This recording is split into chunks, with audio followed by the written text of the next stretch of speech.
Hi, everybody. Welcome to Friday. It is May 8th, 2020, and this is Writing Workshop still, and we're still doing Gallagher, so which is wonderful. I love Gallagher, as you know. Analyze and interpret, that's where we're going. So I'm trying to give you real world examples so you can use them in your everyday writing and use them in new learning writing. Monday is going to be May 11th, and everyone has been invited to the Google Classroom, and that is the day of virtual learning, and I start taking attendance. So I hope to see you on Monday, and maybe you'll hopefully view this video before then, so that way then you'll be all caught up with all the videos and everything that we're doing in Writing Workshop to support you, because these are all examples that you can use in your assignments, and when they ask you to give your own information, now you know what that draft looks like and know how to convey and how to analyze and interpret in your own words, because that's so important, so that way you don't plagiarize. I left off with the surrender. And remember I said Joan Steiner's book, Lookalikes Bodega? Bodegas has 93, I think it was, 98 hidden pictures in it that I have up online. So hopefully you can print that off and you can find them. And you can find all the hidden pictures. I posted the colored one for both of them because I like the colored print. When you do it in black and white, you lose, and it's really hard to see some of those hidden pictures that she has. She really did a fantastic job of hiding them. Like, can you see the pillar crayons? Can you see what the sidewalk is made out of? Can you see the storefronts are made out of? And the girl is basically like leaping in the air with the dog and stuff, but the dog is made out of something and she's made out of something as well, of everyday objects and everyday items that you're used to seeing. Comprehension is where this all funnels into. Remember, I've showed the triangle before where you're very general and then you get down to very specific. And when you go very specific, that means you have details. That means you have your proofreader glasses on and you're actually looking for errors or looking for specific things, stuff to actually claim. And I say that because over here, we're looking at the essential question in the surrender painting that you're going to use as your essential question, the number one question, which is going to be your thesis and or your claim. So when you have a claim in argument, it's the same as your thesis statement. But wait, you need to have two claims, do you not? Because you have to have a claim for and have a claim against. Now, I haven't asked your opinion yet, and I didn't ask if you were for or against. I'm saying you have to have both of them even, so therefore you have to have two claims that work for both sides, which is your essential question. And as you know, that essential question is what's driving this machine forward. Saying that, you get to practice with Joan Steiner's lookalike bodega picture painting that I have in there, because it looks like a picture, a photo right now, but it actually is a painting that she's done, which is really ingenious and would be fun to do. I always wanted to do something like that. It'd be great. So you have to look at it for 5 seconds, and we did that the last time for 5 seconds. Then you look at it for 10 seconds, and then the longer you look at it, the more you see errors or the more that you see details that you possibly didn't see before. And we've talked about the details in this in the Oregon before that I made, that basically looks like there's a rock down there, but there's not. The rock is up here on the top, at the very top here. It just looks, it's a reflection of the rock on top, which is what I wanted. So I got and I achieved what I wanted. Hopefully you read the videos or the comments that I made for like graduation, since it's going to be a slow bring back. And in that case, the graduation is going to get pushed to another date. They haven't talked about that yet or anything. Don't ask. It's like, oh my gosh, we're still in the beginning stages of getting back to what normalcy would look like or will look like in the coming months. Saying that, all of you guys liked, all of you guys that are graduates, they're going to be graduates. How you think having a miniature one of these, the smaller version, and then you can go ahead and put your orders in. I'll go ahead and pour them. So yeah, it'll be a good graduation gift, I thought. It's like, hey, and it'll be something from my heart to your heart, because we've been through a lot, you guys, and you guys have been awesome, and you're on line a lot and you're doing your assignments the way you should, which is blended learning, which is project-based learning, yay, and it is distance learning, yay. You guys are learning. You're learning to think about thinking, metacognition. That's perfect. That's exactly what we want. So I went ahead, this is Bodega, and this is Griffith's The Surrender. Now, Griffith's The Surrender is George Washington and the Triceratops that you see underneath the Analyze and Interpret in the Materials section or the Classwork section of the Google Classroom. Because the other reason why I like Google Classroom is because I get to give you these, you're going to call them extra assignments, but they're not. These are so you can tune in your proofreading glasses, so when you get to the assignments in New Learning, then you know exactly what the rubric is asking you. You can send it back to me in email, and we have maybe 3 or 4 emails instead of 9 or 10. So which will basically help you and I together, and I don't mind the 9 or 10, trust me, I don't, because I send them back, and then that way helps you so you get that revising and editing under your belt, because we're always revising and editing, are we not? We are, and you know what I'm going to grab? I'm going to grab the stages of process writing. Okay, process-based writing. These are the stages. This is what we've learned all along in all my videos. These are all the criteria for stages of oh my gosh, process-based writing. I can't think today. My words are not coming. Oh no, help! So Joseph Griffith is the artist who actually painted the Surrender. And I love the Surrender because it has so much going on, just like the Bodega does. And it really clues you in to the details that you need to see and pay attention to, which is what you need to do when you're writing. So what I have done, and the reason I've done this, because I've done this lesson several times in the classroom, and I like it because it really helps you fine tune. But what do you notice in your first draft reading of the painting? And yes, you're looking at the painting. You're looking at the painting. First read. The first time you look at it is your first read. What do you notice in your second draft reading of the painting? Wait, you go, but oh wait, if I read it in the first, oh, you're reading it a second time. You're looking at the painting again for the details that you did not see the first time. That's your second draft reading of the painting. This is identical and the same as if you're reading your first draft reading of something you wrote, your second draft reading of a paper you wrote, and then, yes, you have what did you notice in your third draft reading of the painting or the object that you're looking at. And I went ahead and put some of the other students have made other comments about that painting, about what George Washington is doing, what they notice, what they did not notice. And then the essential question I put between these two, because this is the painting that you're looking at, you're taking. This was not, you're creating this. This was not handed to you by a teacher. This is not in a packet. Remember what I said about packets? And yes, packets might come back for some classes. I don't know. But it's like, packets don't work, okay? They don't. It's not a best practice. It's not a metacognition. It's not thinking again about thinking then. You're just like doing circles and doing surface stuff. And I don't want you to do surface stuff because you guys have done an outstanding job in New Learning, getting those A's, and I want you to maintain those A's, okay? So focusing on you're creating this chart. You're making the three-sum chart, and you're putting this information on paper for yourself. When you do this, then these are the notes that it's going to write your research paper. These are the notes that are going to write the paper you're required to write.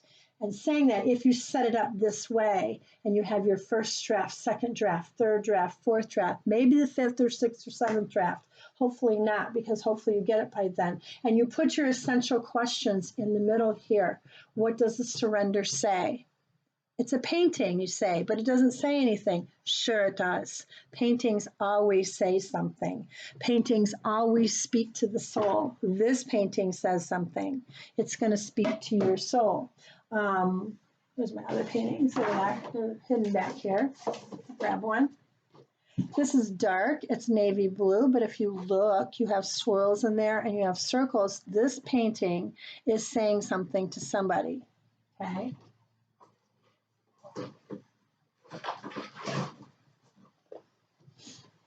Glittery, nice, the swirls. It looks like something to somebody, or maybe you can see the face of the man in it. I don't know. I did right away. You can see it. Just depends. Almost looks like Santa Claus. I don't know, which is cool. But it's what was created by the painting. Here's another one. What is created, if you look really close, this is really super thick. This is one of my first pours. And I was learning how to do it, and I might re-pour it, I don't know. But this almost looks like taffy. This reminds me of taffy candy, like you get, and you used to do the Wisconsin Dells in Wisconsin. And they have places where they make taffy right in front of you.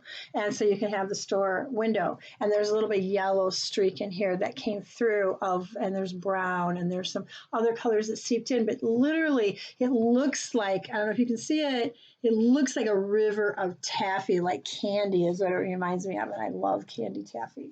So either that or I'm just really hungry for it. One of the two, I don't know. So the same thing. You're focusing on the details. What are the details telling you? And that's how you're creating this. So one student looked at it for 5 seconds, The Surrender by Joseph Griffiths, which is George Washington on the Triceratops. And what did he see? He saw Cupid, a dragon, and a dinosaur. And at first, the Triceratops, he couldn't remember the name, and so he just put dinosaur because George Washington is riding a dinosaur. Okay, and then he saw Cupid, and then he saw a dragon. He couldn't think of anything else. It was only 5 seconds. So I left the rest blank because that's all he could think of. So the next 10-second one was longer, and he did it precisely 10 seconds. He then added clouds and a white flag that he saw for that 10 seconds. So he only added 2 things, which is 5 things total for 10 seconds. The next time, the third draft reading of the painting, he looked at it in detail, he gave himself, and he lost count of how many seconds he was looking at it, but it was more, much more than 10, much more than 20 seconds, much more than 30 seconds. Might have been in a minute, might have been 3 minutes, it might have been 5 minutes. You know what he saw? He said, I saw the Muslims are surrendering against America. We are winning. George Washington was leading. Now, he used Muslims. You could have used anything, war, the British, you could have been anything, all the wars that we've been in, but he basically used that. And this is an authentic response from a student, so I put it up there because it's somebody's response, what they saw in that painting. Yours might be completely different, but he basically, George Washington is leading the armies, and George Washington is winning. America is winning again, and that's what he came out with, but he had to look at it, and he has 3 more that he didn't miss, but he added at least 2 important ones to the other 5, which is only 7 items. So how many would you come up with? I hope you would come up with at least 10 by the time you got to the 3rd or the 4th reading of the painting, is how we call it. So saying that, what does the surrender say? What does it say to you when you look at that picture? What is that surrender telling you? What was the Griffith's purpose behind the painting? What's his overall purpose? Why did he do this purpose? Why did he do this painting? And why did he do it with George Washington on a Triceratops? Why not another dinosaur? Why not? Why a dinosaur at all? Why not a giraffe? Why not a lion? Why not an elephant? He chose a dinosaur. Why did he do that? So those are questions you need to have when you go in and look at that painting. And what is the author's claim in this painting? What's the thesis? What's the overall purpose and goal? That's the essential question. Reading your first draft reading, when you first for the 5-second one, identify words and phrases you find confusing, discuss them in your groups to clear up any confusion. So if I was going to put you in groups and you can call each other and say, okay, let's do the 5-second together. You can do it on the phone. You guys could be on the phone. You can look at it together and say, oh, I saw this and this, and the other person can write down the information, or you can write down each other's information and then discuss it. You know, what did you see the 5 seconds? And then do the second 10 seconds, which is your second draft reading. Your second draft reading, then mark what you noticed in this reading that you did not notice in the first draft, which is what this student did. So you add to what you missed in the first one. Discuss these discoveries in small groups. Discoveries are the items, the things that you didn't see first. Those are the things you missed, but the things you got after. Third draft reading. Mark what you noticed in this reading that you did not notice in the first draft and the second draft. Discuss your discoveries. Your discoveries is your where's Waldo? What did you notice that you didn't notice the first 2 or 3 times? And as you do that, you begin to tune in your proofreading glasses. They begin to work for your eyes, and you see the details that you need in order to say, hey, wait a minute. Oh, fourth draft reading. As you read a final time, try to imagine what might have motivated the author to paint this picture. And if anybody is into war or anything else like that, or it takes a stand against war or for war, that's your taking the stand right there. That's your argument. Remember, that's the last thing on our rubric for argument. We're in analyze and interpret. However, we're in analyze. Remember, we were at the end of each one of these real world writing purposes, which is your goal, which is your claim, which is your essential question. Take a stand and propose a solution. The fourth or final reading of the painting is proposing your solution. The writer seeks to persuade audiences to accept a particular position on a controversial issue, describes the problem, proposes a solution to the problem, and provides justification to the problem, because we're moving into the judge section now. So we've overlapped on every single writing purpose that we've done for real world on all these videos, and we're doing the same thing here, which your purpose or essential question is here. Now, can you put this in your own words? You should be able to. You should be able to name what you saw to tune in your proofreading eye, and then generate questions, which are your essential questions to solve the problem. Take a stand, justify what you saw. Literal meaning is what we did with these lessons. Literal meaning is where we started. Literal meaning is the bodega. It literally is what's in front of you. Can you find it? Where's Waldo? Mentor text is the surrender. The mentor text actually supports your thinking about thinking, metacognition, proofreader glasses. Can you see the details? Are you tuning into those details? And we're using paintings and pictures, because they're both, to actually ensure, like I did here, can you see, do you see it? After you have your proofreader's eye out, and then here you're making your own graphic organizer. You're putting your notes into your own version, so you organize it because everything needs to be organized. Then you're thinking about thinking, and now you have your goal and you have your notes so you don't plagiarize, and you can write your paper. No matter if it's a research paper, an essay, it doesn't matter what type of paper. If it's a literature-based paper, if it's a Where's Waldo picture, if it's a painting, if it's a graph that you're doing for math. A lot of times you guys look at it one time. You don't do the proofreader glasses on it. And it's so important that you do, because math has different elements, has layers to it.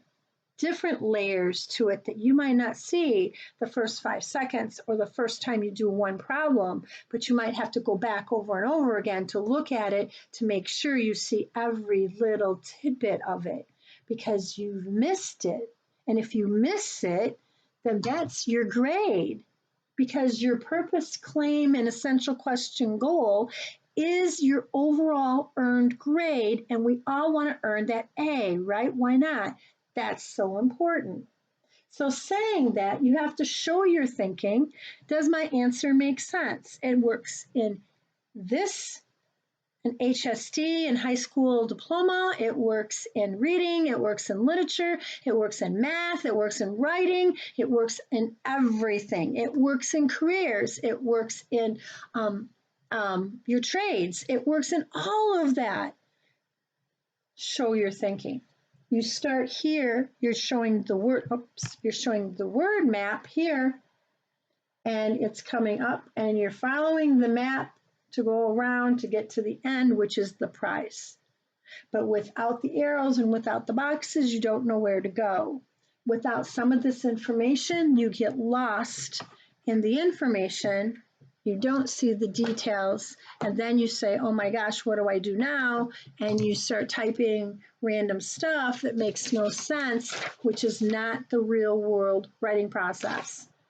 And it's not the purpose for the real world either. And when you do that, then you take your voice and you water it down, and we don't want that. I want your voice to be very strong, correct? Your voice, it's important that your voice is strong, and this is how you get a strong voice. This is how you set yourself up for strength. Let me go get my book because I have some other examples I wanted to show you. I've got like maybe 8 minutes left, if that, and that'll be just enough time to show you some examples, so hang on. Hey, I'm back. Hi. It's like I had to go get the book. So I wanted to do this, but I was going to make a chart for it, and then I thought, oh, we're just going to talk about it instead. I think that'll be enough to be able to talk about it, because this is the flow chart that you have, and the flow chart works in any subject matter at all, so you can actually see and you get the essential question. You can look back at the video. So imagine if, excuse me, imagine if is really kind of fun. I used to play with my class a lot.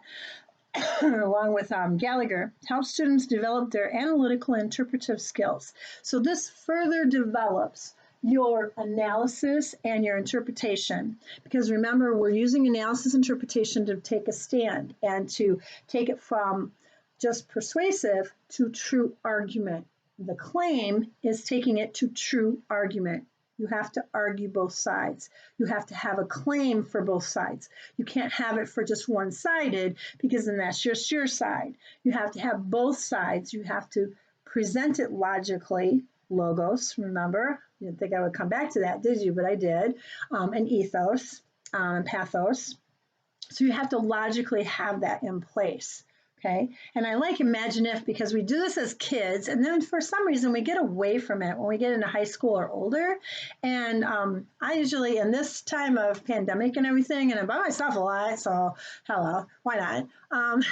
But I like imagination, and I like to play, and I play around with my art, as you know, at night, and I do, you know, organs and the resin, and I also do paintings, and I do portraits, and I play with the kitties, things, and I like to imagine. So imagine, what if? And I always said that to my students, the students that didn't know how to write, didn't know how to like create things and put them together. Well, what if you were a character in a book? And if you haven't read a novel or anything, so pretend that you are a character in the book. What would that book look like? And what kind of character would you be? Would you be evil or good? Or would you be both? Would you have a character that would be like vibrate and split into two? You know, imagine if your teachers were characters in a Western film. Imagine if they were in a sci-fi film. Imagine if they were in a space film. Imagine if you were president of the country. How would that look? And what character would you play? How would you play it? Would you be good and bad? I know you're president, but how would you play it? What would be the criteria that you would have, and everyone would look up to you? And a lot of you guys probably say dictatorship. Careful, because that has a two-edged sword as well. So you do quick writes, and if you were a captain, so far I said if you were a character, but what happens if you were a captain? Now I haven't told you if you're a captain of what, because I'm thinking not Star Wars, but Captain Kirk.